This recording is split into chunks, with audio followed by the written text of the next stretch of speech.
match, notre passion. WWF, WCW, TOW, TNA, Impact Wrestling. Ici Marc Blondin, bienvenue dans l'univers du CIM.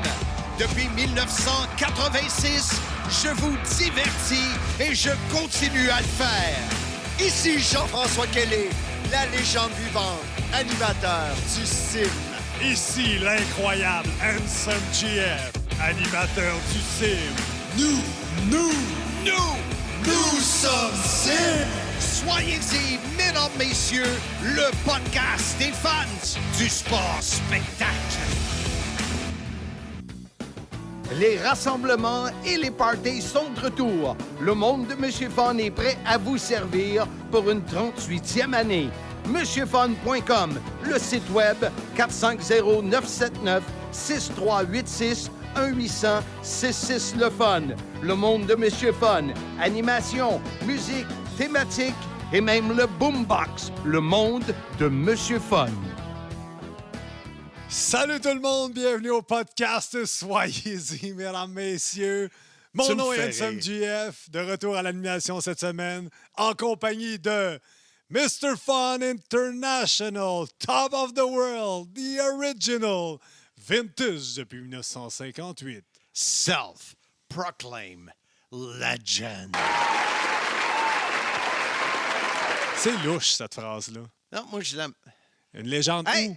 Ce T-shirt-là va être en vente à Simmania. Self-proclaimed legend? Tout le gros kit. Ça va être des double XL? Non, monsieur! Bon, content de te revoir. Pareillement. Ça va bien? Oui, ça va, toi? Oui, ça va bien. Écoute, la semaine passée, le podcast qu'on a fait sur Simmania, ça a fait bouger. Oui, on s'en rappelle. Oui, puis de plus en plus, là, on va en faire d'autres, on va donner d'autres détails, mais ça bouge. Aujourd'hui, l'épisode 71. L'importance des ceintures dans le monde de la lutte professionnelle. Oui, c'est une question que je me posais depuis nombreuses décennies. C'est, tu sais, le lutteur, parce qu'on le sait que c'est un show. Ouais. Fait que, tu sais, il y a des lutteurs que c'est super important pour eux autres d'avoir la belt, d'avoir l'or. Il y en a que c'est l'ego, il y en a qui ont besoin de ça pour être au plus haut niveau. Puis, je voulais savoir comment que des champions pouvaient penser. Mais avant d'aller vers moi, le lutteur, toi, comme promoteur, pourquoi tu nommais tel ou tel lutteur champion?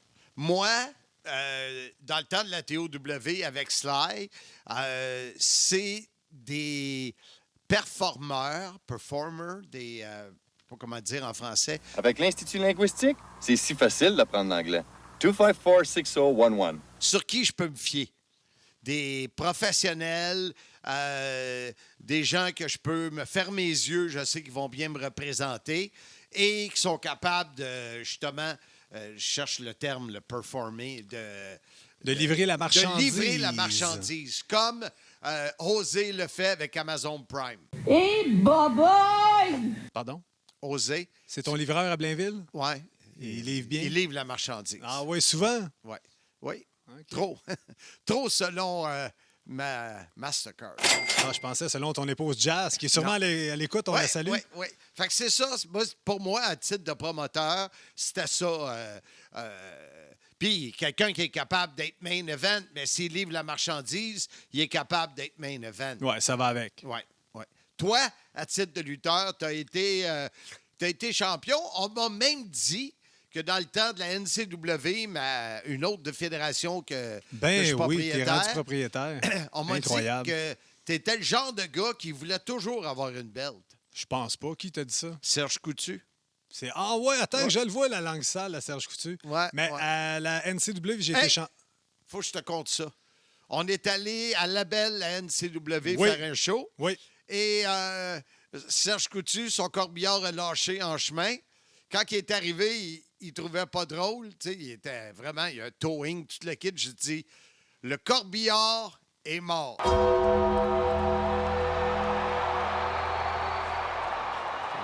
Moi, j'ai trouvé bonne. Hey, ça, c'est fin.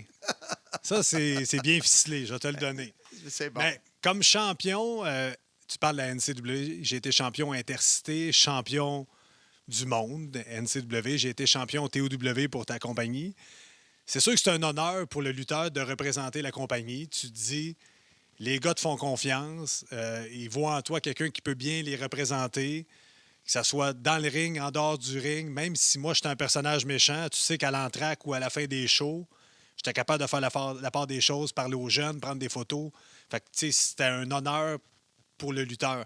C'est pas nécessairement une question d'ego, parce que dans la lutte, ma vision, c'est que tu prends l'opportunité que le promoteur te donne, puis tu le maximises, puis c'est à toi de te mettre over pendant ce moment-là, l'opportunité que tu as. Aujourd'hui, et là, 20 ans aussi, tu Ouais, pensais mais- pareil? Oui, parce que en tant que méchant, heel, tu gagnes pas souvent. Ouais. Fait que, tu sais, des ceintures, j'en ai eu pas mal.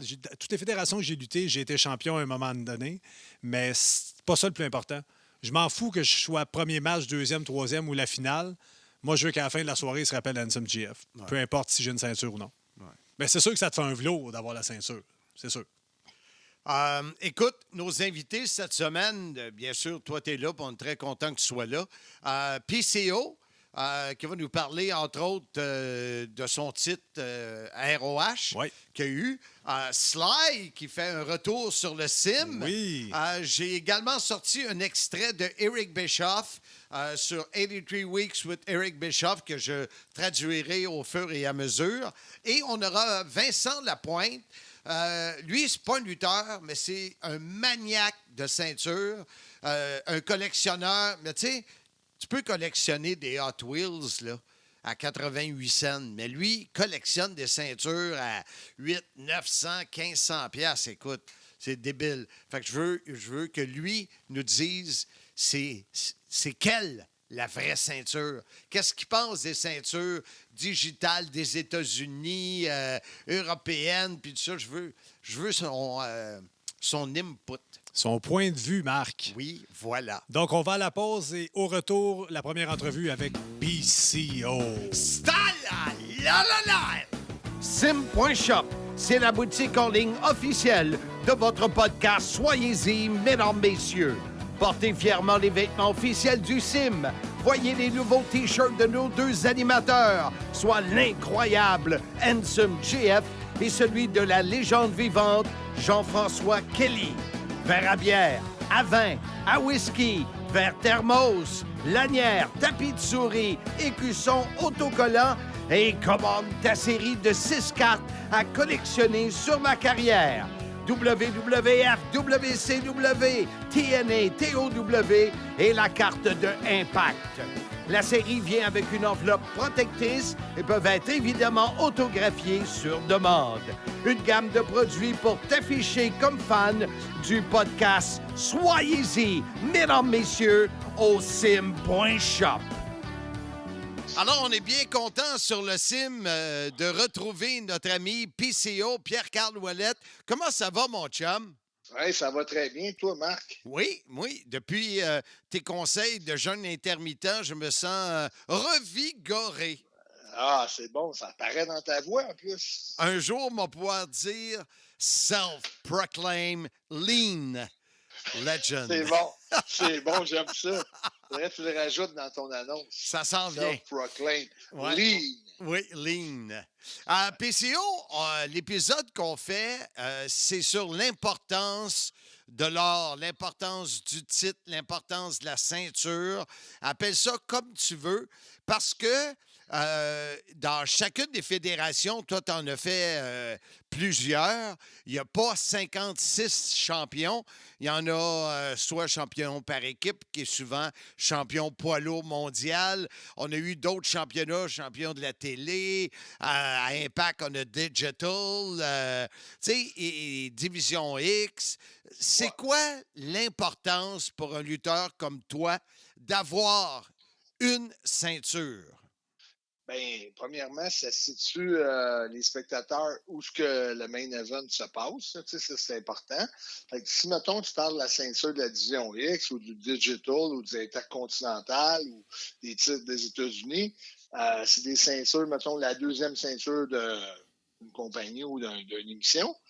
Puis, ça met normalement un genre de main event de milieu 4, si tu veux. Tu sais, Mid-Carter, là.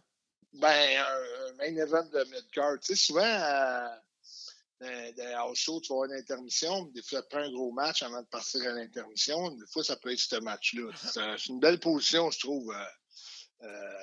Champion intercontinental ou champion un titre de deuxième titre dans la compagnie.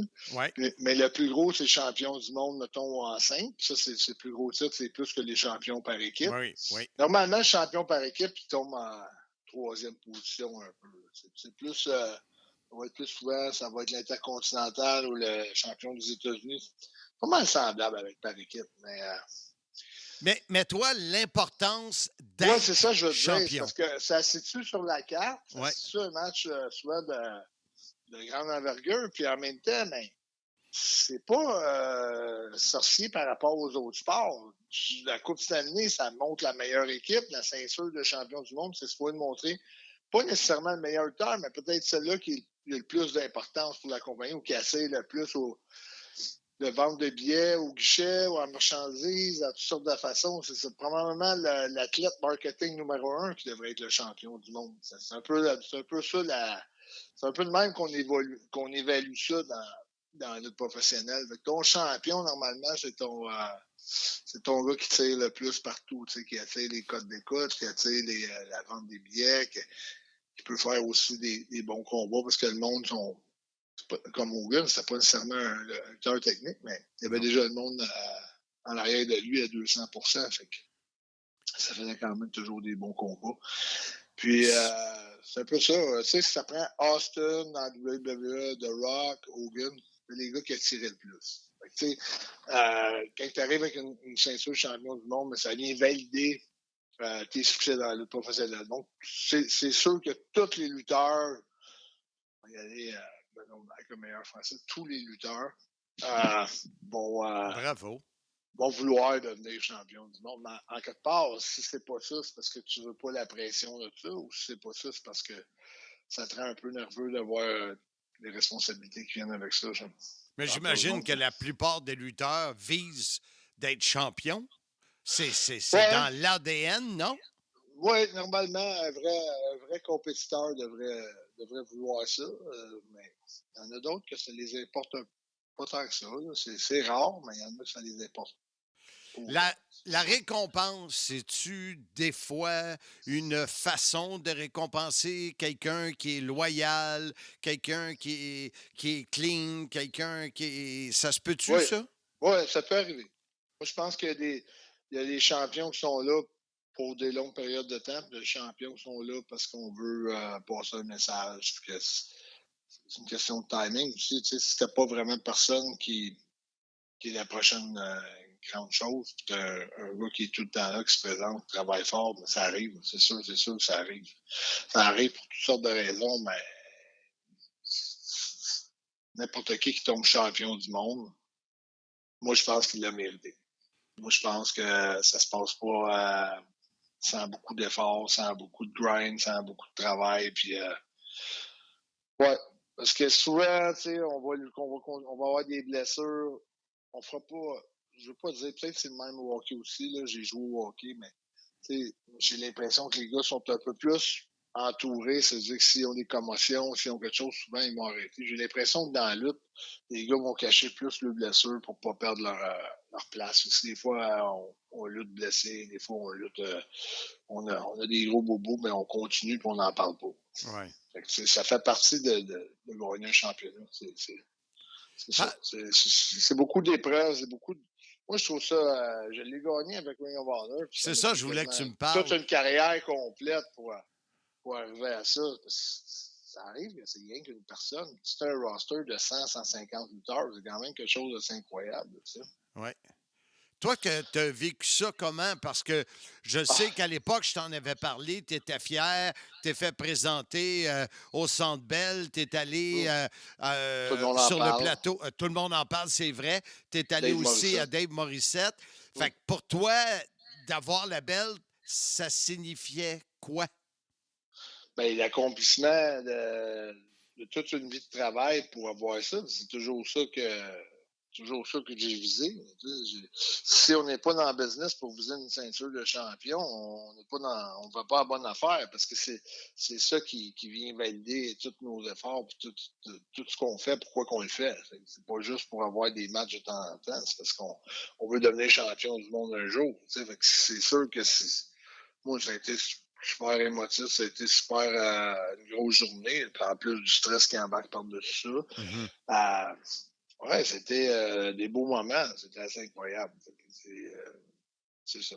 Je suis vraiment. C'est quelque chose qu'on est fiers parce qu'on a travaillé tellement fort. Ben, tu le sais, en plus, tu me voyais là, envoyer des emails, puis envoyer des lettres, puis c'est de l'acharnement. C'est carrément ça. C'est beaucoup d'acharnement. Tu parles de l'accomplissement d'une carrière. Fait qu'un gars comme toi qui voit un jeune arriver, qui devient champion, il n'a pas accompli. Comment tu Ben, vis? comme qui? Parce qu'il n'y en a pas eu tant que ça. Il y en a eu une coupe à 25, 24, 25 ans, mais il n'y en a pas eu tant que ça parce que ce qui arrive souvent, c'est que le push est tellement fort à cet âge-là. Moi, j'ai été champion du monde à WWE en équipe à 25 ans. Ben écoute, t'es à moitié inconscient de la responsabilité que tu as et de tout ce qui se passe. C'est trop gros pour être capable de saisir c'est quoi qui arrive. Et souvent, tu vas souvent t'auto-saboter sans t'en rendre compte. Tu as tellement de pression, tu as tellement d'affaires qui arrivent, tu vas vouloir essayer de fuir certaines affaires, des fois. Euh, des fois, tu vas faire le party ou tu vas sortir, tu vas être moins discipliné. J'ai l'impression quand t'es plus jeune, puis ça arrive vite, puis là, tu retrouves, tu as plein de monde alentour de toi, tu es super important, puis là, ça va vite. Puis moi, je trouve que, je te dis pas qu'il faudrait que tous les champions aient 35-40 ans, mais je trouve que 20 en bas de 30 ans, je trouve ça super jeune pour être champion. Toi, tu étais champion combien de temps, la ROH? À peu près 3 mois, je te dirais. Je ne Puis, sais pas en jour comment ça donnait un règne de combien de jours. Coupe de défense, là, 4 ou 5, 6 défenses, des grosses défenses. Là, puis l'ancien champion, je l'ai affronté plusieurs fois. Après ça, j'ai eu aussi des matchs en équipe. J'ai eu toutes sortes de combats. Mais ça a duré à peu près 3 mois. Là. puis comment qu'un gars comme toi se sent lorsqu'il perd cette ceinture-là? Ah, c'est sûr que ça, c'est la beauté qui vient avec gagner la ceinture, c'est que tu peux plus aller plus haut après, tu peux juste aller plus bas. Ouais. Fait qu'il faut que tu fasses de l'attente. C'est tough après. Parce qu'on appelle ça une position où on cruise un peu comme en bateau, là, tu sais, qu'il se passe pas grand-chose. On sent... on va te donner un exemple. Prends Mousse, là. Ouais. C'est souvent qu'il est champion à Impact. Où si tu veux qu'il aille de là, c'est dur pour lui. Là. Ouais. Il va prendre une passe un peu difficile. Il va falloir que d'autres gars qui vont gagner contre lui parce qu'il a été tellement au sommet longtemps. Il ne peut pas continuer à gagner tout le temps. Sinon, il faudrait remettre la ceinture sur lui.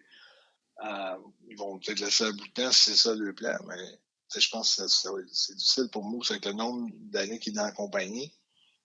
Il peut réussir. Tu sais, des gars comme Undertaker et Kane, ils ont réussi à rester quand même assez populaires longtemps, mais il y a quand même eu des grandes périodes où il ne passait pas grand-chose. Ça ne veut pas, ça fait partie de la game. Toi, t'as-tu demandé ou t'as-tu commandé la ceinture pour l'avoir, ta ceinture de champion ROH? En équipe, on avait eu un meeting avec Vince pour la demander. Mais je pense qu'on n'aurait même pas eu besoin de la demander, on l'aurait eu peut-être, parce que le timing était là. On créait des bonnes impressions chaque soir, puis je ne pouvais pas voir autrement qu'ils mettraient ceinture sur nous autres. Avec ROH, c'était la même affaire. Quand j'ai commencé,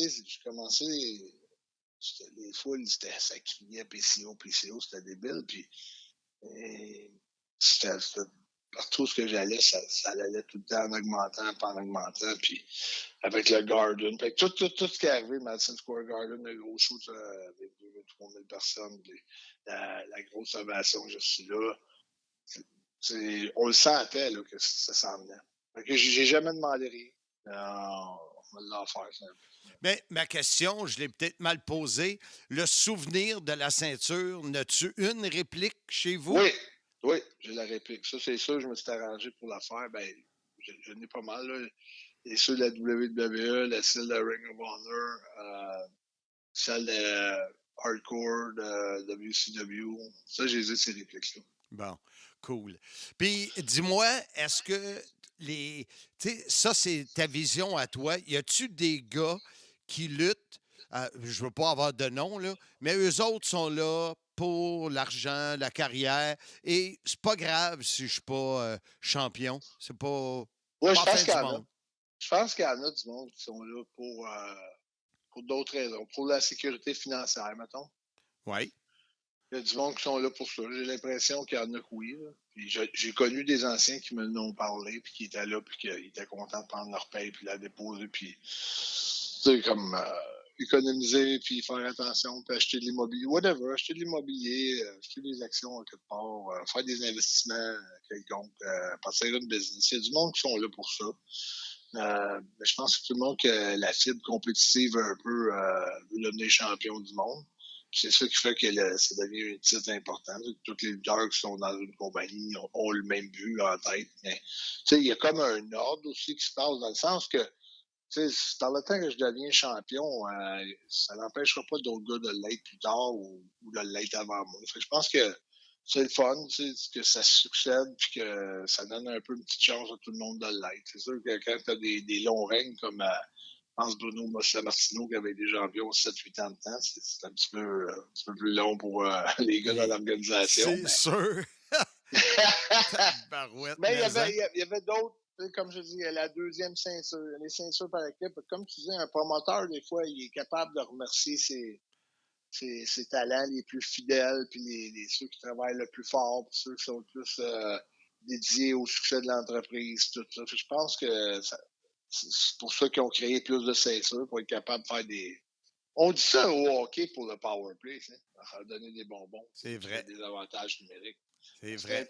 C'est un peu ça, des fois, on va se servir d'une deuxième ceinture, d'une ceinture par équipe pour faire plaisir à du monde qui ont travaillé fort ou qui sont pas capables d'accéder au titre mondial.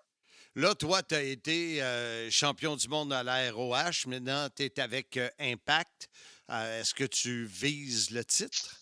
Ben, d'une certaine façon, oui, là, c'est certain, mais c'est pas de quoi que moi, je vais aller voir Scott D'Amour et en parler à toutes les TV tapings. Mais je pense qu'ils le savent. Mais, de toute façon, qu'est-ce qui fait que des fois, ça fait penser que ça peut arriver? C'est comme au dernier TV taping qu'on a fait à Against All Odds. Ça, c'était le pay-per-view, mais le lendemain soir du pay-per-view, on a refait un enregistrement de télévision qui va jouer, je pense, en tout cas, dans les alentours du jeudi, le 8 à Impact, quelque chose de même, là, le 8 juillet. Ceux qui vont aller le voir en retard, ben, peut-être qu'il va être disponible sur YouTube pour Impact. Là. De toute façon, ils vont le trouver, ceux qui veulent l'avoir. Puis, c'était contre Black Taurus. Okay, Black Taurus est quand même bien établi là, dernièrement. Puis, j'ai eu toute une ovation. Ça a été tout un combat, je trouve.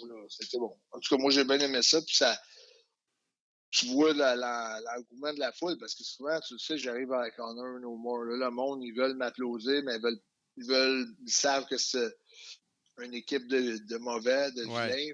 Ouais. Ils sont comme mal pris, ils savent plus trop comment réagir, mais là, ils m'ont donné ma musique en fin de semaine. Je suis sorti avec Vinny, tout ça. Ça a été grosse ovation. Ça a été toute une entrée. Écoute, j'étais dans le ring, il y en avait quasiment des frissons tellement que ça criait fort. C'est comme, c'est comme, je me dis, si ça peut encore monter de 2-3 octaves, ça va être complètement débile. Pour ça, tu vas-tu revenir avec la civière? Ben, j'aimerais ça, là, qu'on laisse pas tomber ces affaires-là, mettons, la civière, l'électricité. Il faut que le monde continue à triper sur le personnage. Je pense que la force, elle est là. C'est sûr que je pense que ça pourrait ouvrir une brèche pour un titre mondial. Mais ça, tu espères toujours que les dirigeants de la compagnie vont le voir, que tu ne sois pas obligé de leur dire « Hey, ça serait cool que... » C'est le même que ça s'est passé avec Ring of Honor, puis c'est un peu le même que ça s'est passé avec la WWE pour moi, puis même, je te dirais, un peu partout, là, j'ai eu une ceinture à Puerto Rico, la ceinture intercontinentale, les gens de Puerto Rico l'avaient acheté de Vince McMahon, puis on me l'avait donné dans un show, ben, je l'avais gagné. Puis, écoute, j'ai eu pas mal de titres un peu partout. Je suis allé dans le monde entier, puis j'ai jamais eu besoin de négocier ça réellement. Mais ça peut arriver qu'un promoteur va dire Hey, va pas avec ce combat-là, viens, nous autres, on va te donner un titre. Ouais. Il avait approché Hogan de même un peu aussi. Là. Donc, il était avec la AWA, puis il l'avait amené dans la WWF. C'est sûr que ça reste de quoi que les gens vont souvent dire oui pour ça. Puis des fois, tu as eu des gars comme Bret Hart qui ont sûrement pris des contrats moins faramineux en échange d'avoir le titre. Ça peut aller jusqu'à là, je te dirais. Ouais. C'est ça que la clique reprochait à Bret, c'est d'y aller plus pour le titre que pour l'argent. Ouais. Puis quand il a décidé de faire le contraire avec WCW pour l'argent, mais ça n'a pas bien été pour lui non plus. Sa commotion, le coup de pied de Goldberg, il y a plein d'affaires qui sont arrivées. Ouais. Mais c'est ça, ça fait toute partie d'un ensemble général. Ça dépend. Tu sais, Brett s'est peut-être dit aussi, écoute, quand même que je fais 3 millions par année, j'en ferais 6, ça va changer pas au bout de la ligne. Il y a tout ça qui rentre en ligne de compte. Tu m'as nommé, en terminant, tu m'as nommé tantôt The Rock, Stone Cold, tu m'as nommé Hogan, Undertaker. Pour toi, Pierre-Carl Ouellet, le plus grand champion du monde, c'est qui? Moi, je pense que c'est serré entre ces trois-là. On va dire pourquoi. Moi, je pense que c'est Austin, là, parce que j'ai fait partie d'un peu toutes les époques. J'étais là. Austin, là, c'était incroyable. Les joueurs des Expos à Montréal, un moment donné, ils nous avaient donné des chandails des Expos. Ils avaient fait un hommage, puis Austin était là.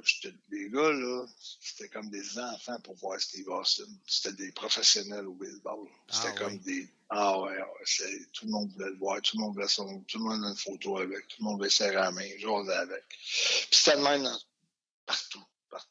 C'était complètement... C'était super gros, son affaire. Moi, je sais, Hogan, je suis allé le voir, j'étais plus jeune. Moi, j'ai vu ça avec Hogan. Ce que tu comptes avec Austin, je l'ai vu avec Hogan. Ouais, mais je pense que, pour moi, c'est Steve Austin qui était le plus gros, c'est qui a attiré le plus, qui a fait le plus jaser. C'était pas rare de se promener dans la rue à Montréal et voir des chandails de Steve Austin. Ouais. Partout. Et pour toi, un gars comme Ric Flair? Ben, Ric Flair, ça va rester dans le... Y es-tu dans le top 10?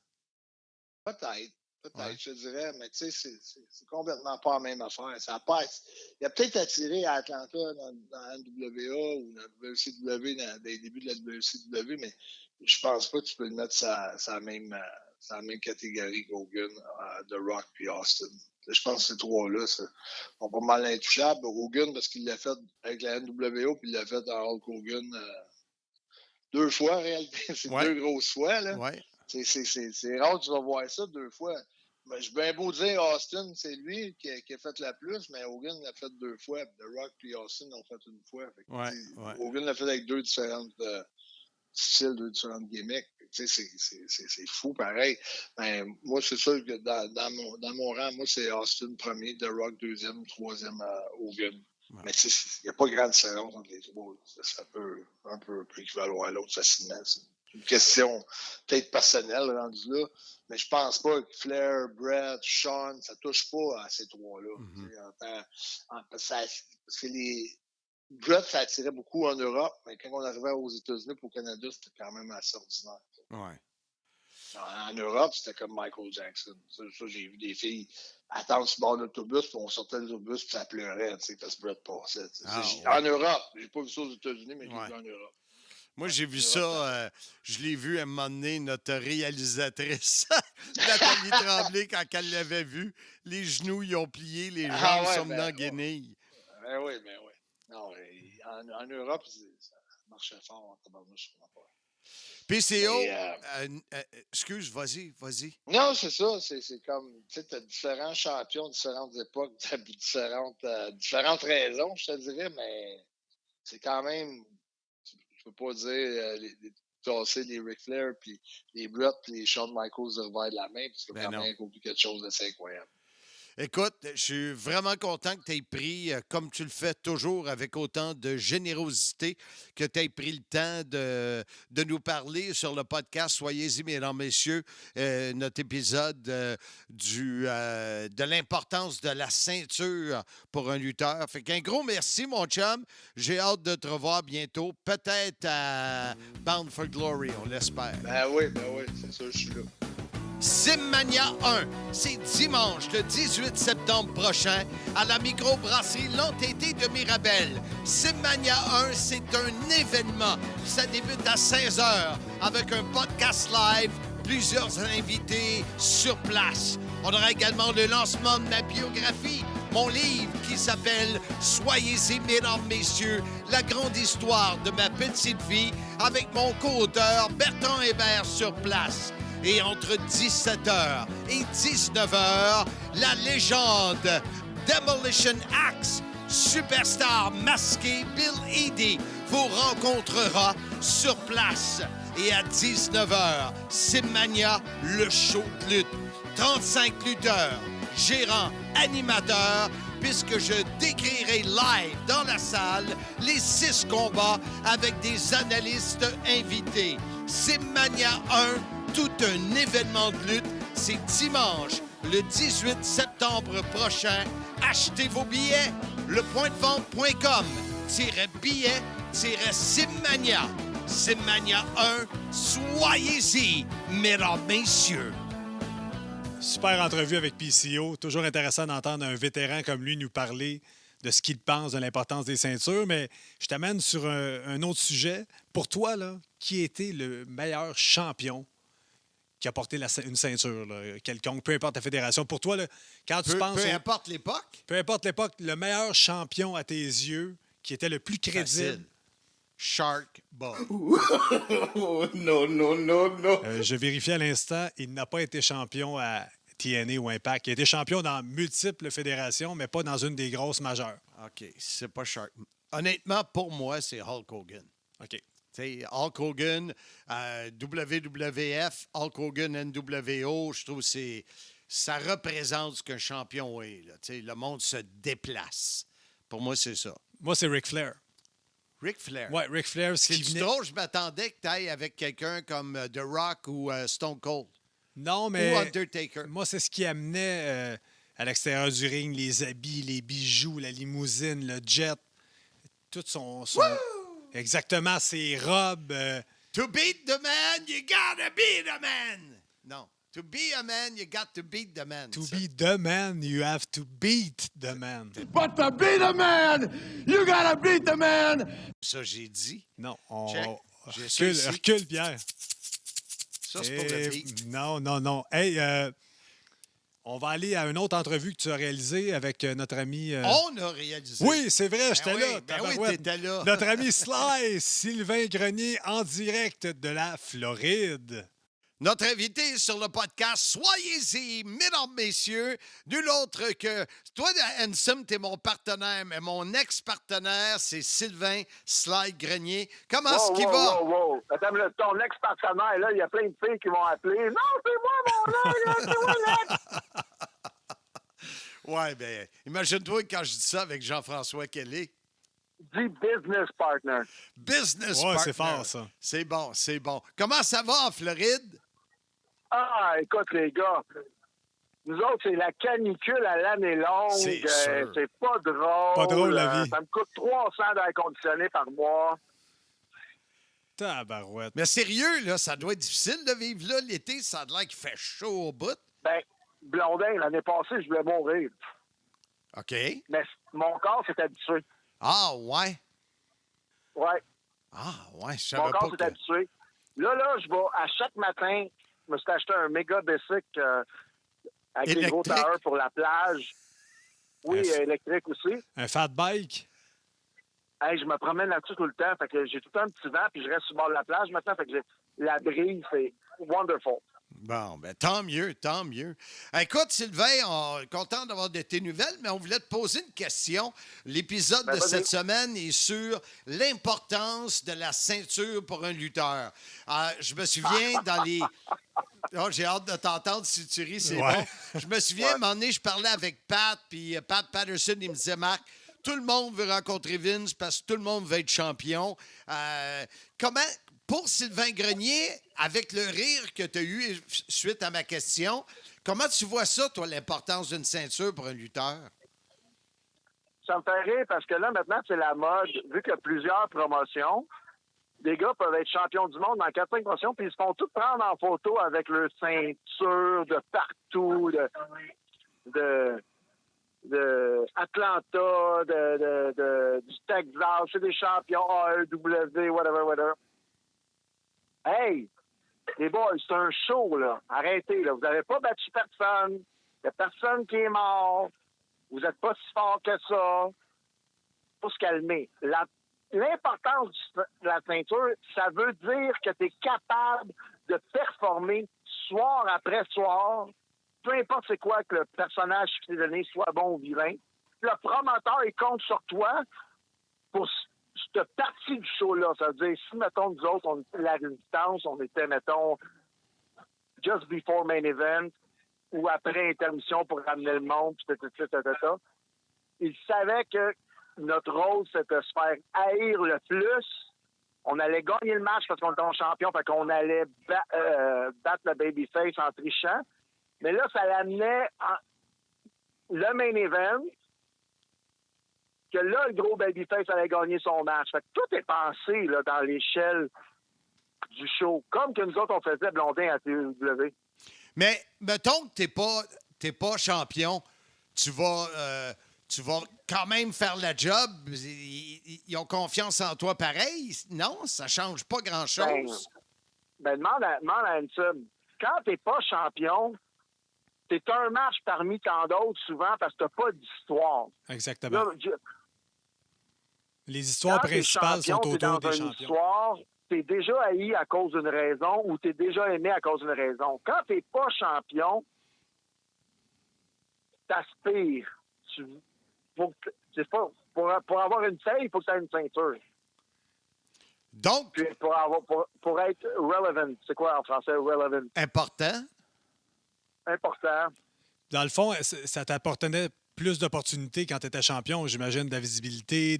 Opportunité, là, tu peux l'avoir quand tu n'es pas champion, parce que tu n'es pas champion, il va donner une opportunité, peut-être que tu deviens champion. Ou, gars, Kevin Owens, main event WrestleMania, tu n'étais pas champion. Non, mais je te parle, mettons, en dehors de ça, des apparitions médias, c'est souvent les champions qui font ça parce que tu es capable de bien te présenter. Non, ça paye pas, ça? Non, moi, je pense que c'est plus côté promoteur. Surtout, moi, c'est mon expérience, c'était TOW et WWE. En tant que promoteur, je voulais des gars champions qui soient capables de performer, qui soient capables de voler le show à chaque soir. Comme toi, mettons, quand tu étais champion, JF, parce qu'on savait que tu étais le meilleur heel. Oui. On avait une équipe championne, parce que c'était eux autres qui étaient le plus spectaculaires, ils nous donnaient un bon show. Tu peux mettre ça comme champion. Tu comprends? Oui, je comprends ça. Fait que... Mais... Quand t'es lutteur, tu veux être champion pour le prestige, mais c'est un coup que t'es vieilli, tu comprends que c'est un TV show, là. Come on. You didn't beat anyone. Ouais, c'est ça. C'est un props qui rajoute à ton personnage, mais dans le fond, t'as pas battu personne parce que c'est scripté. C'est comme tu dis, là. C'est sûr que quand t'es champion, ça veut dire de quoi? Ça veut dire que t'es bon, t'es capable de délivrer une performance. Le boss, il a confiance en toi pour ce spot-là. C'est ce que ça veut dire. Mais l'ego, il y a des gars qui ont des égos plus gros que la ville de Montréal. Eux autres, ils veulent être champions. Hein? L'ego est important là-dedans, ceux qui n'ont beaucoup. Oui, mais ça en prend beaucoup pour faire ce métier-là. Même si tu luttes devant 100 personnes, il faut que tu sois plus grand que nature si tu veux intéresser le monde. Ouais. Fait que ça prend un gros ego. Sauf que tu vas faire la job bien plus souvent que tu vas gagner des ceintures. Fait que ton ego, il faut que tu sois capable de la mettre de côté pas mal plus que d'autres choses. Puis ça se fait avec l'expérience. Puis l'âge. Ouais. Mais quand tu es dans ce monde-là, parce que moi, je venais du monde du divertissement. Fait que pour moi, c'était un job. Ouais. C'était un scénario. C'était OK, à soir, on perd, on gagne. Peu importe. J'ai jamais su. Mon calendrier, il n'y avait pas de X, de Y ou de Z quand je gagnais, quand je perdais, là. Ouais. Mais il y en a qui le font, Blondin. Il y a des magazines qui font les records. Hey, c'est de la lutte, c'est un show! Ouais, c'est ça. C'est comme si toi, tu es un fan de Marvel, Blondin. Est-ce qu'on sait combien de fois Captain America s'est fait blesser, puis tuer, puis Iron Man, puis Superman? Come on! Attends un peu, moi, checker dans mon téléphone, ils sont tous marqués. Mais comme tu dis, Slide, de toute façon, là, c'est un show. De toute façon, moi, j'ai été méchant toute ma carrière. Mon ratio victoire-défaite, là, il n'est pas bon. J'ai perdu plus souvent que j'ai gagné, mais ça fait partie du show. Le heel, tu es là pour mettre en valeur le face souvent à la fin. Fait que c'est normal. Là. C'est pour ça que des fois, les gars qui veulent avoir une ceinture à tout prix, mais c'est pas ça l'essentiel. Fais ta job. Oh, mais puis... gars, c'est ça que j'aime pas. Gab, Jeff. Là, vous autres, vous êtes encore à Impact. Oui. Ouais. Je regarde pas la lutte du tout. Mais je vois les réseaux sociaux passer. Là, ils inventent des ceintures à AEW. Parce qu'il y a plein de monde dans le contrat. Il faut qu'ils soient champions une fois dans l'année. C'est quand même fou, ça. Fait que là, ils inventent des ceintures. Fait que qu'est-ce que ça fait aux ceintures? Ça enlève de la valeur. Ouais. Ça enlève la valeur. Qui se souvient du European Champion? Pas vraiment. Pas vraiment. Tu sais? Nous autres, Nous autres, à Impact, on a le champion digital. Oui, ils ont rajouté ça, là, un champion des c'est comme un des peu Internets. comme le 24/7 Champion. Oui, c'était pour faire plaisir à certains lutteurs qui n'ont jamais de ceinture de leur en donner une fois de temps en temps. T'sais. Mais est-ce que ça n'enlève pas du lustre aux autres ceintures? Moi, je pense que oui. Ben, je suis 100% d'accord. Puis, en terminant cela, la paye, ça change-tu de quoi si t'es champion? Oui, parce que tu montes sa carte. Tu as des endroits... Tu sais, mettons, on a nous autres blondins, là, tu te souviens? C'était entre 6 puis 8 matchs, là, qu'on faisait à peu près.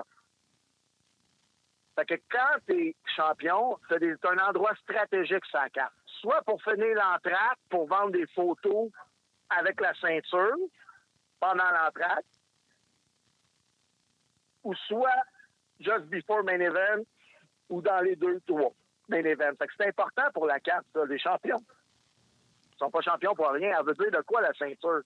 Il faut pas prendre ça trop au sérieux, là, tu sais. Mais leur salaire... On faisait... Hein? Leur salaire peut augmenter si ils sont champions. C'est ça que tu me dis? Parce que tu es mon mieux gars, placé sur la carte. Ça double. Ça double. Moi, j'ai réussi à faire de l'argent parce qu'on était champions longtemps, parce qu'on était des heels qui avaient la guerre. Ouais. Mais dans le temps qu'on avait à TOW, on n'a pas doublé le salaire de Handsome. Pas mon salaire, en tout cas. Mais quand on sortait d'un bar, ça me coûtait pas cher. Ça, je m'en rappellerai toujours. On avait un budget sorti. Oui, mais il y avait juste 4-5 gars qui y avaient droit. Hein? C'était pas tous les boys. Kayfabe. Ouais. Hey, Sylvain, un gros merci d'avoir pris le temps de sortir de ta piscine pour nous parler. Attends une minute. Wow. Toi, Blondin, là, Oui. t'as été dans toutes les décennies, à partir de 1920, dans toutes les décennies de la lutte. Oui. T'en as interviewé des champions. Est-ce qu'il y avait une différence pour eux autres? Quand ils étaient-tu contents parce qu'ils étaient champions? Ah oui, là, on va faire des entrevues, je vais me faire voir. Que quand il n'y en avait pas de ceinture? Moi, je pense que les champions que j'ai connus, ils étaient très fiers d'être champions. Ouais. C'était comme « I deserve it ». Écoute, c'est sûr que je pense à Rick Martel, Patito Santana, quand il était champion par équipe. Ça rajoute du lustre. C'est comme quand tu mets 4 mags sur ton char. Ça flash. Moi, je pense que pour eux autres, c'est important. À moins que ça soit nitro puis les mags soient en plastique. As-tu fini de le payer? Tu mets de l'acide pour les laver puis ça fond. Ah, qu'est-ce que tu veux? Je t'avais pas tordu le bras pour l'acheter. Non. Mais non, puis écoute, il y a des champions comme un gars comme Ric Flair, il était tellement souvent champion que mais il n'a pas de besoin, il était capable de faire la job sans être champion, mais Je sais pas. Je voulais avoir... Tu sais, j'ai PCO que j'ai eu aussi, sa version, la tienne. Omega PCO, c'est un excellent exemple. Là, son nouveau personnage, ça, c'est le genre de gars qui n'a pas besoin de ceinture. Exactement. Ouais. Fait que, tu sais, et où la ceinture? Elle est importante pour ceux qui sont pas capables de se surélever sans ça. Ouais, mais pas tout le temps. Écoute, quand The Rock, il l'avait, puis Stone Cold, c'était des gars en haut, là. Mais c'est des gars sans ceinture qui sont capables de se mettre over aussi. Oui. C'est Ben, storyline-wise. Kevin Owens, attendez, là. On parle du présent. Kevin Owens. Lui, il est arrivé à WWE, là, tout le monde disait si, le chandail, le ça. Il nous a tout fait avaler notre cellule parce qu'il avait une idée en tête. Puis je suis sûr, ça fait des années que son rêve, c'était Stone Cold, puis Calais qui a réussi. Oui. Parce que lui, il s'est dit, tu sais, tout le temps après la ceinture, peut aller, je vais me perdre dans le tas. Fait que lui, il avait son style, il était bon dans ses histoires, soit avec Jericho, soit avec... Il faisait sa job. Écoute, je l'ai vu travailler de proche, là, je m'occupais de ses matchs des fois. Il est incroyable, là. Fait que... Lui, il n'a pas besoin de ça. T'as pas besoin de ceinture. Une fois que tu l'as eu, si tu étais capable de travailler avec puis de t'augmenter, t'en as plus besoin après. Parce que tu peux avoir un match à WrestleMania, main event. Puis on savait qu'il allait perdre, là.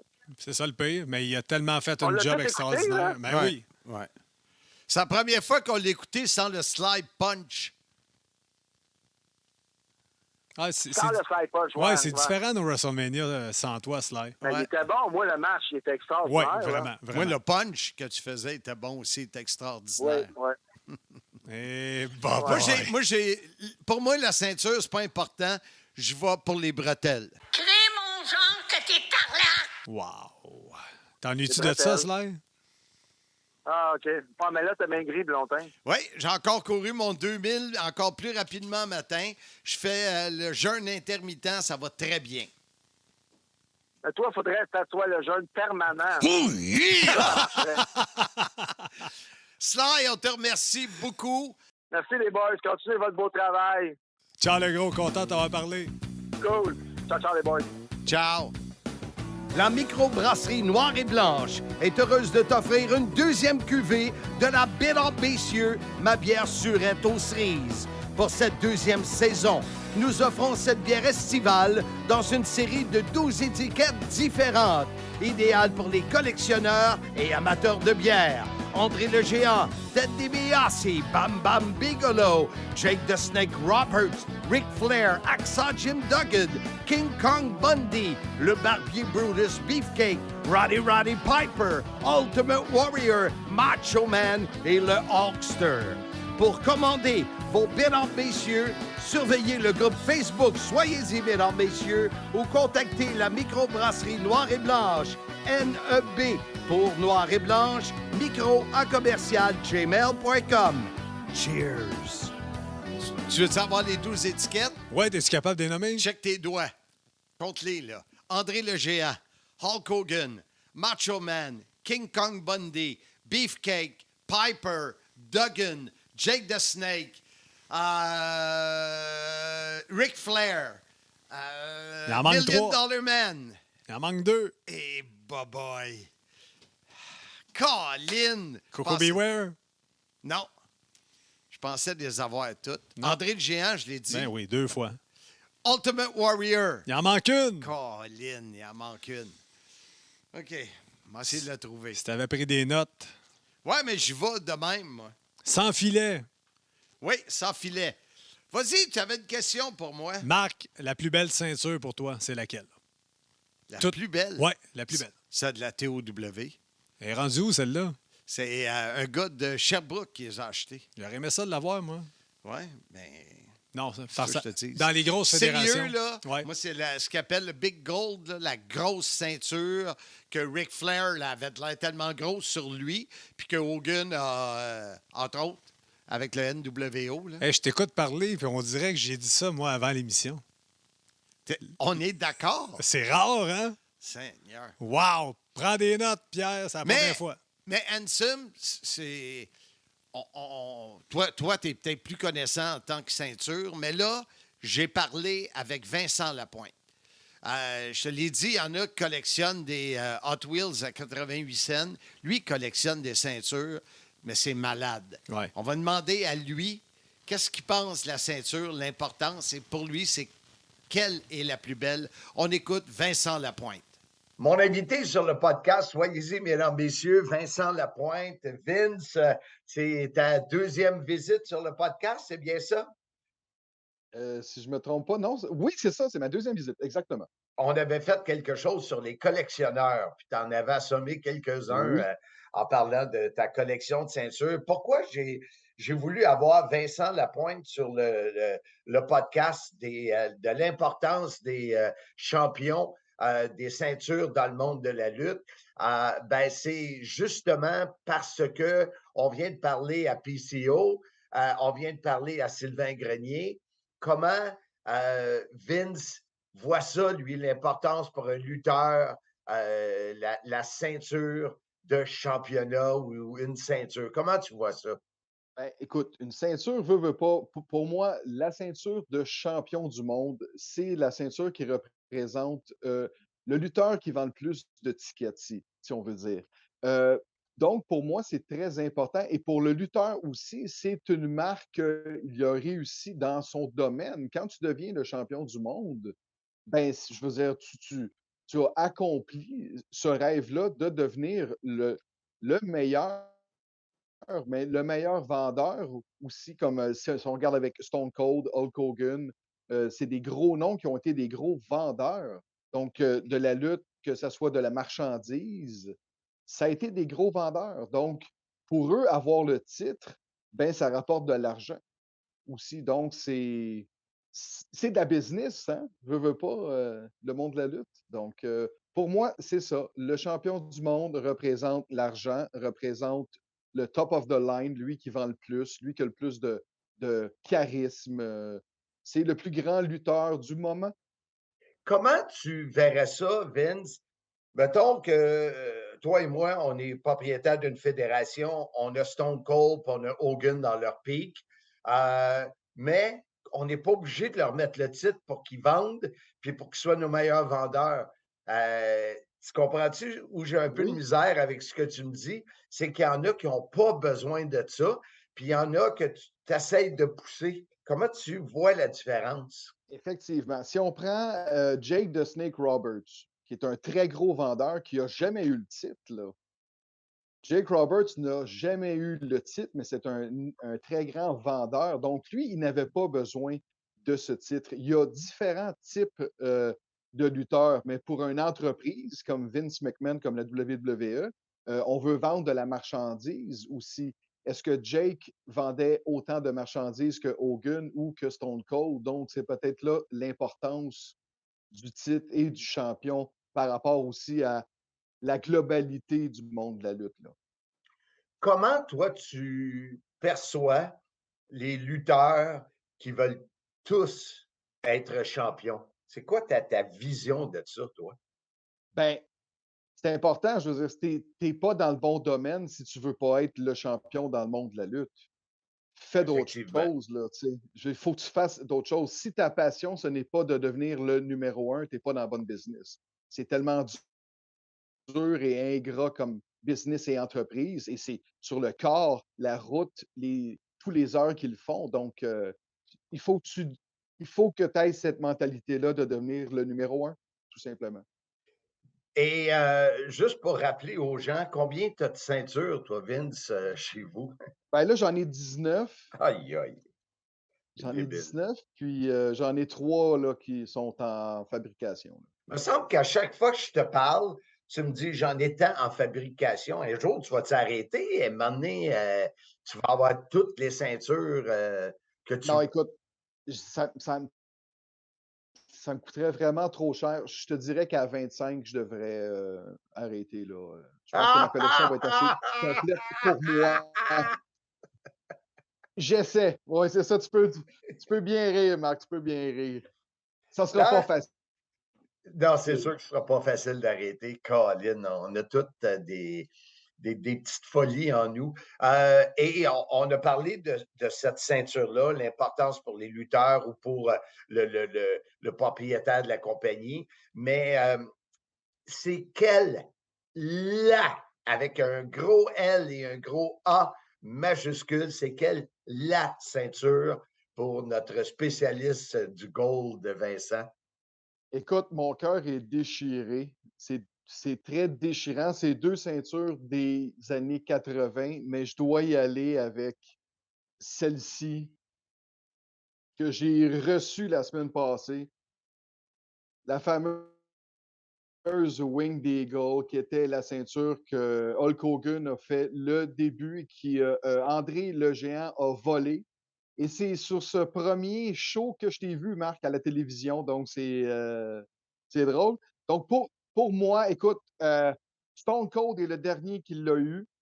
On parle de Shawn Michaels, Bret Hart, Sergeant Slaughter, Hulk Hogan, Macho Man, Sid Vicious. La liste est longue. Yokozuna. Donc, ça représente pour moi, c'est le début du Golden Age des années 80-90. Puis après ça, on va tomber dans le Attitude Era, qui est aussi une grande époque. Mais pour moi, c'est celle-là. Puis l'autre, ben, ça serait la fameuse Big Gold. Ouais. La fameuse Big Gold que M. Le Tourneur a une photo avec, qui a pris dans ses mains, qui est une pièce unique qui a été faite par un gars qui faisait des ceintures western. Donc, il a fait une grosse, ouais, donc il a fait une grosse ceinture western. C'est tout fait à la main. Ça m'avait coûté 13 500 à faire en 86. Aïe, aïe. Donc, c'était très, très cher.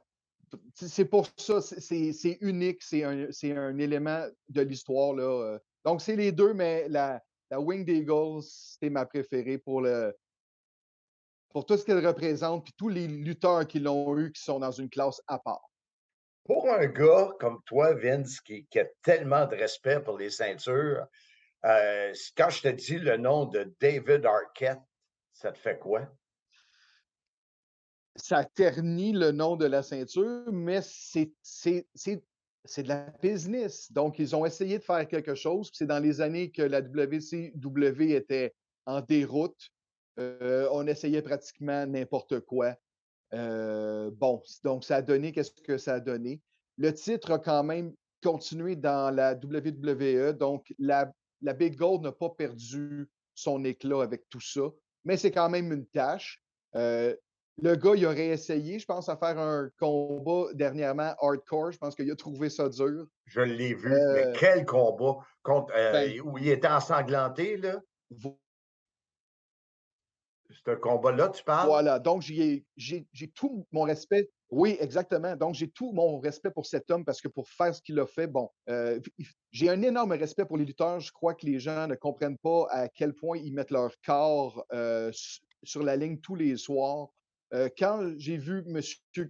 Carpentier pour la dernière fois à ton show en chaise roulante avec les pieds, tu sais, là, c'était Oui, énorme. enflé, Ah, ouais. oui, oui. Donc, j'ai vraiment du respect pour la business, pour la game et les individus qui jouent dedans, qui donnent leur vie à ça, tu sais.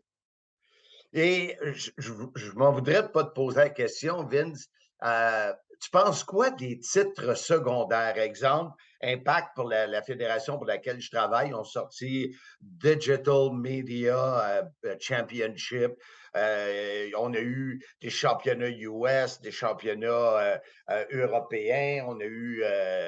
Tu penses quoi de ces ceintures-là pour toi? Moi, je pense que dans une fédération, tu dois avoir justement une ceinture de niveau, je ne dis pas de niveau moyen, parce que pour moi, ces ceintures-là, à part la ceinture de l'Internet ou des trucs comme ça, là, mais mettons la US, la Intercontinentale, pour moi, ça représente le meilleur lutteur, le meilleur technicien au moment qui va donner un match 5 étoiles. Donc, pour moi, c'est des ceintures qui sont très importantes, car ces gens-là donnent vraiment un spectacle extraordinaire. Quand on parle de ceinture 24/7 ou de l'impact que tu me parles, ben, c'est des stunts publicitaires. Puis, bon, on essaie d'aller chercher des nouveaux avenues là, partout. Donc, pour moi, ça veut strictement rien dire, ceux-là, mais un intercontinental, une US, là, pour moi, ça a de la valeur. Les deux invités qu'on a eus avant toi, deux grands champions québécois, Pierre Carl qui a été bossé avec la Ring of Honor, mais avant, il était champion par équipe. Sly était champion par équipe. C'est quoi la valeur des titres par équipe pour Vincent Lapointe? Pour Vincent Lapointe, moi, je trouve qu'en ce moment, il manque de combats par équipe. Avant, c'était vraiment très compétitif. Pour moi, ça a une énorme valeur. J'adore la lutte par équipe. J'ai adoré les Rougeaux. J'ai vraiment aimé la lutte par équipe. Donc oui, c'est très important. C'est sur le même point pour moi que le champion du monde. Wow! Puis je trouve qu'en ce moment, il y a. Oui, oui, oui. Je trouve qu'en ce moment, il y a vraiment un problème. Il n'y en a pas assez et ce n'est pas assez valorisé. Hey, on parle de Demolition, la Art Foundation, et les Rockers. Écoute, il y avait de la lutte par équipe dans les années 80 puis 90. Et puis de la bonne lutte, là, très intéressante. Puis les gens embarquaient. Donc, en ce moment, je ne vois pas pourquoi que c'est pas autant valorisé. Et ma dernière question aujourd'hui pour toi, Vincent, qui est le plus grand champion? Ça va paraître bizarre, là, mais c'est Lou Thesz. Complètement à une autre époque. OK. Parce Ouais, que tu viens de me faire tomber, là. Parce que Lou Thesz a mis, bon, c'était la NWA, donc c'était des territoires. Donc, il était le champion des territoires. Et dans les années 50, dans le début de la télévision, ben, c'est lui qui a vraiment fait connaître la lutte aux États-Unis. Donc, sur le grand bassin. Puis si tu vas voir des vieux combats de Lou Thesz sur les internets, tu vas voir que le monsieur, c'était pas du gâteau, se battre avec lui. C'était pas facile, là. Ce n'était pas une partie de plaisir. Donc, j'ai tout mon respect pour cet homme et pour ce qu'il a apporté dans les débuts de la lutte aux États-Unis. Ben moi, j'ai tout le respect que j'ai pour toi, mon cher Vincent. Et en plus, tu as mentionné le nom de Demolition. J'aurais le goût de te poser la question, est-ce que tu as acheté ton billet pour rencontrer Bill Eadie à Simmania 1?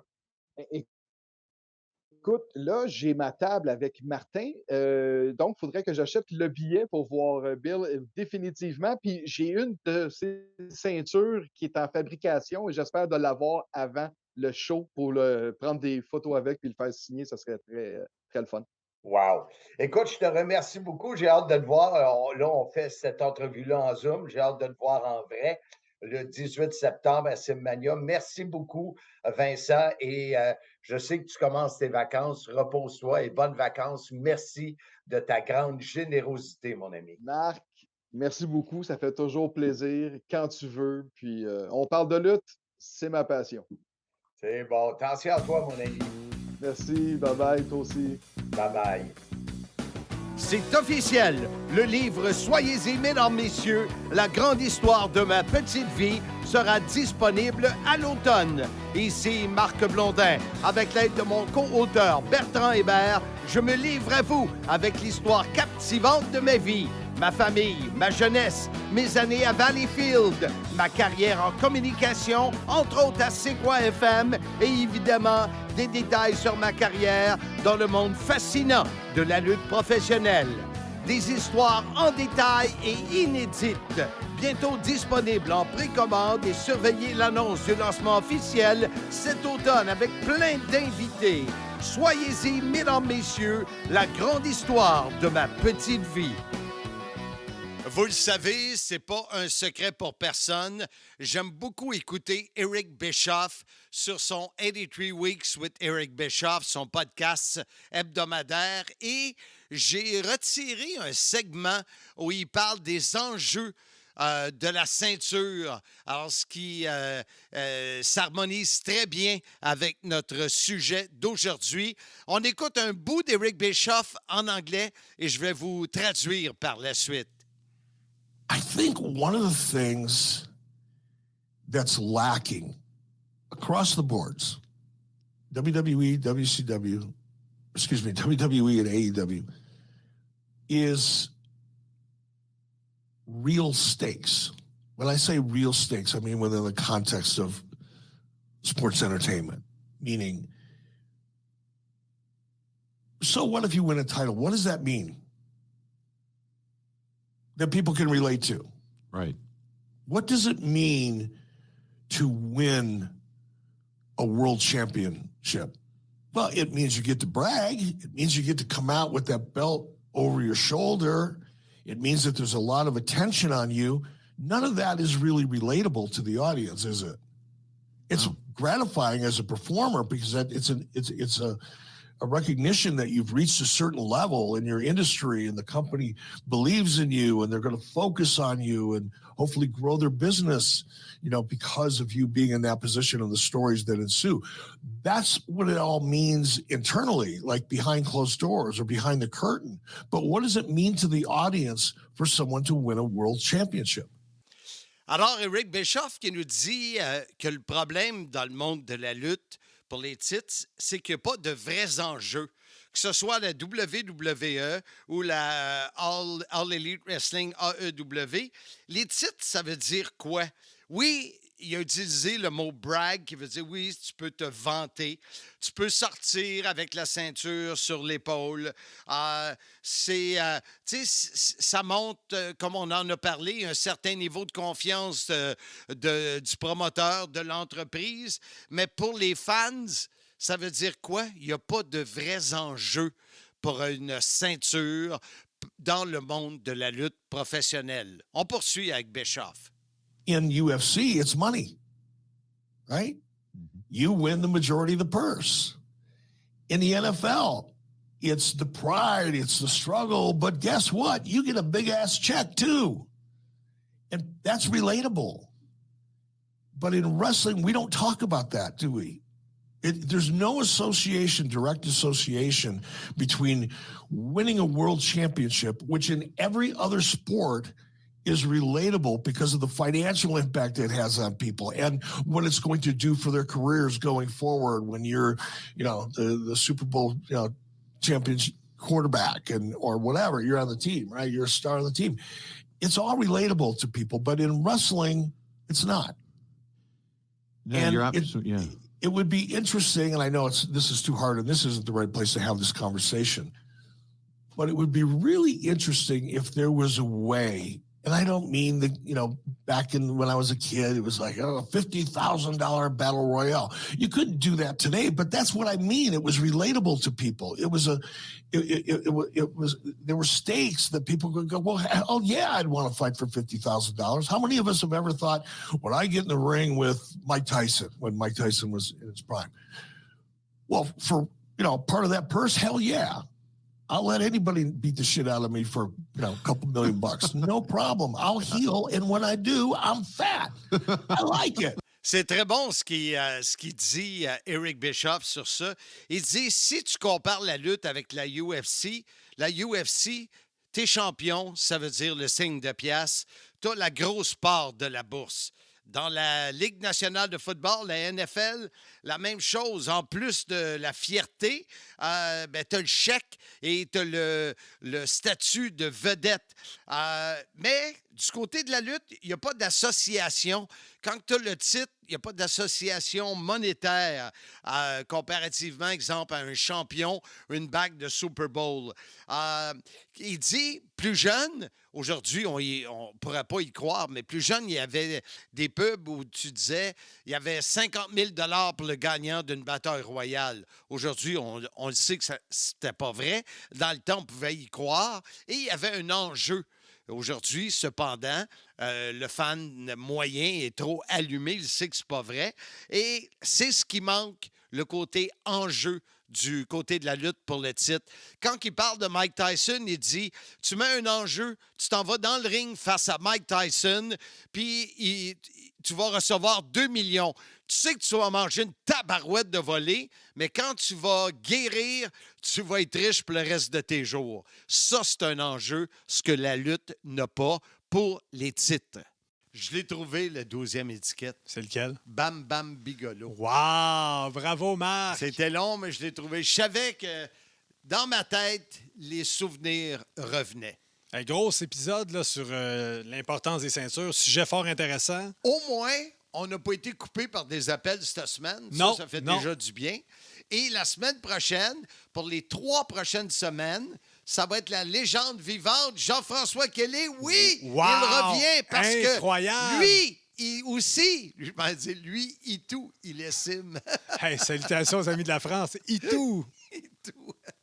Et Fait que bye c'était bye. bien le fun de te revoir, Handsome. Plaisir Puis, partagé, Marc. Tu as un petit 3 semaines de break. Ça va te faire du bien. Tu vas pouvoir aller jouer au baseball et manquer notre party ici chez Pierre. Mais Avec qu'est-ce les que tu veux? 7 Français. Oui. On les salue, ils sont sûrement à l'écoute. C'est Itou! ça. Fait que la semaine prochaine, un autre épisode du CIM. Ça sera le numéro 72 avec nul autre que la légende vivante Jean-François Kelly. Soyez-y, mesdames, messieurs.